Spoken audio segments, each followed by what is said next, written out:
Hi friends, urgent గా మీ near by theatres లో Chhaava cinema చూడండి.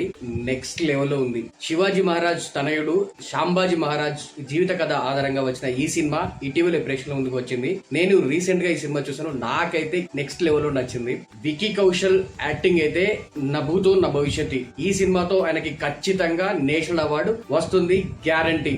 అందులో ఎలాంటి డౌట్ లేదు. ఇక రష్మిక మందన కూడా తన పాత్ర మేరకు అద్భుతంగా నటించింది. ఇన్ని రోజులు ఆమె ఓన్లీ గ్లామర్ పాత్రలు నటించింది. కాకపోతే ఈ సినిమాలో పాత్రకు తగ్గ పర్ఫార్మెన్స్ లో అదరగొట్టేసింది. ఇక మెయిన్ గా చెప్పుకోవాల్సింది దర్శకుడు లక్ష్మణ్ ఉటేకర్ గురించి. ఆయన గతంలో బాలీవుడ్ లో 2 చిన్న సినిమాలు చేశారు. కాకపోతే అసలు ఆ 2 సినిమాలకి ఏ మాత్రం సంబంధం లేకుండా ఇప్పుడు చావా సినిమాని చేసి ఆశ్చర్యపరచరని చెప్పాలి. నిజంగా విజువల్స్ గానీ, ఆ కెమెరా వర్క్ గానీ, ఆ గ్రాఫిక్స్ గానీ, ఆ విజువల్ ఎఫెక్ట్స్ గానీ అసలు మైండ్ బ్లోయింగ్ అని చెప్పాలి. తన తీసుకున్న కథకి ఎంత వరకు న్యాయం చేయాలో అంతకంటే మించి 100% ఎఫెక్ట్స్ పెట్టి చావా సినిమాని ఒక మెమరబుల్ సినిమాగా నిలబెట్టాడు లక్ష్మణ్ ఉటేకర్. ఆ విషయంలో మాత్రం మనోడికి 100కి 200% మార్క్ చేసినా కూడా తక్కువ లేదు. ఇక వికీ కౌశల్, రష్మిక మందన, లక్ష్మణ్ ఉటేకర్ తర్వాత అంత గొప్పగా చెప్పుకోవాల్సిందంటే మ్యూజిక్ డైరెక్టర్ ఏఆర్ రెహమాన్ గురించి.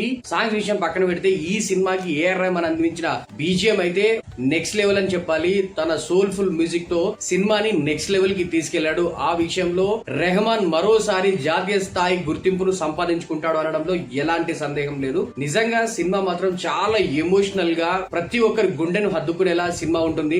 ఇక్కడ విశేషం ఏంటంటే ఈ సినిమా ఎమోషనల్ గా ఉంటూనే చాలా కమర్షియల్ ఆస్పెక్ట్ ఈ సినిమాలో ఉన్నాయి. కాకపోతే దర్శకుడు తాను ఎంచుకున్న పాయింట్ కి స్టికప్ అయి ఉండి ఏ మాత్రం కమర్షియాలిటీకి వెళ్లకుండా 100% సినిమా ఒరిజినల్ గా ఏదైతే జరిగిందో అదే సినిమాని ప్రేక్షకుల ముందుకు తీసుకొచ్చి జెన్యూన్ హిట్ కొట్టాడు. ఈ సినిమా ఖచ్చితంగా ఇండియన్ సినీ చరిత్రలో నిలిచిపోయే సినిమాగా మారుతుంది చావా. ఆ విషయంలో ఎలాంటి సందేహం లేదు. అందుకే చెప్తున్నాను, దయచేసి ఏ లాంగ్వేజ్ లో ఉన్న మీ నియర్ బై థియేటర్స్ లో ఈ సినిమా వెంటనే ఖచ్చితంగా వెళ్లి చూడండి, ఫ్యామిలీతో సహా. ఎందుకంటే ఇది మన చరిత్ర, ఇది మన గౌరవం, ఇది మన ఇండియాలో నిజంగా జరిగిన కథ, ఇది మన పౌరుషం అని గుండెలపైన చెయ్యి వేసుకొని కాలర్ ఎగిరేసేలా ఈ సినిమా ఉంటుంది. ఖచ్చితంగా ఏ ఒక్క ఆడియన్స్ కూడా, ఏ ఒక్క ప్రేక్షకుడు కూడా సినిమా చూసి డిసప్పాయింట్ అవడు. కాబట్టి ఖచ్చితంగా ఈ సినిమాని థియేటర్స్ వెళ్ళి చూడండి. నేనైతే సినిమా చూసాను, నాకైతే బీభత్సంగా నచ్చేసింది. మీరు కనుక సినిమా చూసుంటే చావా సినిమా మీకు ఎలా అనిపించింది, ఆ సినిమాలో మీకు నచ్చిన సీన్ ఏదైనా ఉంటే దాని గురించి కింద కామెంట్ చేయండి. ఇక ఫైనల్ గా ఫస్ట్ టైం మన ఛానల్ ఎవరైనా చూస్తూ ఉంటే దయచేసి సబ్స్క్రైబ్ చేయండి. ఇలాంటి మరిన్ని అప్డేట్స్ మీ ముందుకు వస్తూనే ఉంటాను.